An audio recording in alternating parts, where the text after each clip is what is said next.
မနေ့ကတင်သူမဟာခမွန်းဖီသူကိုဒီကားပေးမောင်းခဲ့တာပါဒါဆိုဘာဖြစ်လို့ဒီအမျိုးသမီးလက်ထဲရောက်နေရတာလဲကောင်လေးတယောက်ဟာစော့ကစားရင်းနဲ့ကားထဲမှာအမှတ်မထင်ပိတ်မိသွားခဲ့ပါတယ်ပိုဆိုးတာကသူ့အမေဟာကားတော့ကိုကားထဲမှာနေမိတ်ချန်ခဲ့တာပါကားထဲမှာကလေးတွေပိတ်မိရင်အသက်အန္တရာယ်ရှိနိုင်တယ်ဆိုတဲ့သတင်းတွေကိုအဘွားဖြစ်သူကသတိရသွားပြီးတခုခုအမြန်လုပ်ဖို့သမီးဖြစ်သူကိုပြောပါတယ်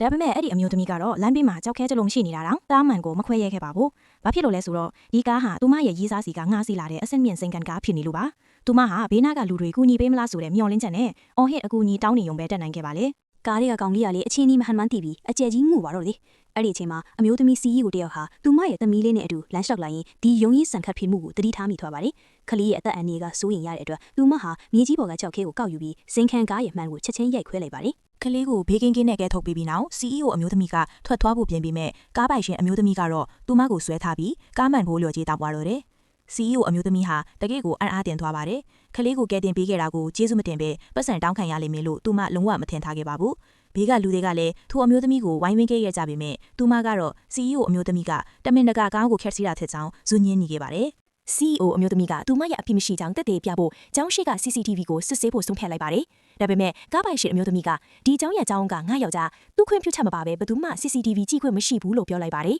။ CEO အမျိုးသမီးဟာပိုးလို့တောင်အံ့ဩသွားရပါတယ်။ဘာလို့လဲဆိုတော့သူမဟာမနီးကတင်ဒီကျောင်းကိုစီမံခန့်ခွဲဖို့သူမရဲ့ခင်မွန်းလက်ထဲအပ်ခဲ့တာကြောင့်ပါ။အဲ့ဒီအချိန်မှာပဲ CEO အမျိုးသမီးဟာထိုအမျိုးသမီးစီးလာတဲ့ကားဟာသူမရဲ့တီးတန့်မာယူထားတဲ့ဇင်ကန်ကားနဲ့ထပ်တူကြနေတာကိုသတိထားမိသွားပါတယ်။မနေ့ကတင်သူမဟာခမွန်းဖီသူကိုဒီကားပေးမောင်းခဲ့တာပါ။ဒါဆိုဘာဖြစ်လို့ဒီအမျိုးသမီးလက်ထဲရောက်နေရတာလေသူမဟာအဲ့ဒီအမျိုးသမီးရဲ့ရီးစားနာမည်ကိုမေးလိုက်တဲ့အခါသူမခမွန်းရဲ့နာမည်နဲ့ထပ်တူဖြစ်နေတာကိုသိလိုက်ရပါတယ်ကားပိုင်ရှင်အမျိုးသမီးဟာ CEO အမျိုးသမီးကလော်ချင်းမပိတ်တဲ့အတွက်သူမရဲ့ရီးစားစီဖုံးဆက်ပြီးကားမှန်အခွဲခံရကြောင်းတိုက်တန်းမှာတော့တယ်ထို့အမျိုးသားကလည်းဒေါ်လာတကြီးနဲ့ကားမှန်ခွဲတဲ့သူကိုနာကျင်အောင်လုပ်မယ်လို့ကျင်းွားလိုက်ပါတယ်အဲ့ဒီအချိန်မှာ CEO အမျိုးသမီးကဒီအမျိုးသမီးဟာသူမခင်မွန်းရဲ့အငယ်အနှောင်းဖြစ်နေပြီဆိုတာကိုရိပ်မိသွားပါတယ်ဒါပေမဲ့သူမဟာချက်ချင်းတော့မယုံကြည်သေးပါဘူးကားထဲကနေသူမနဲ့သမီးဖြစ်သူကခင်မွန်းအထပ်ပြင်ဆင်ထားတဲ့လက်ဆောင်ပစ္စည်းကိုသူအမျိုးသမီးကထုတ်ယူလိုက်တဲ့အချိန်မှာတော့ခင်မွန်းဖြစ်သူရဲ့ဖောက်ပြန်မှုကိုလက်ခံလိုက်ရပါတော့တယ်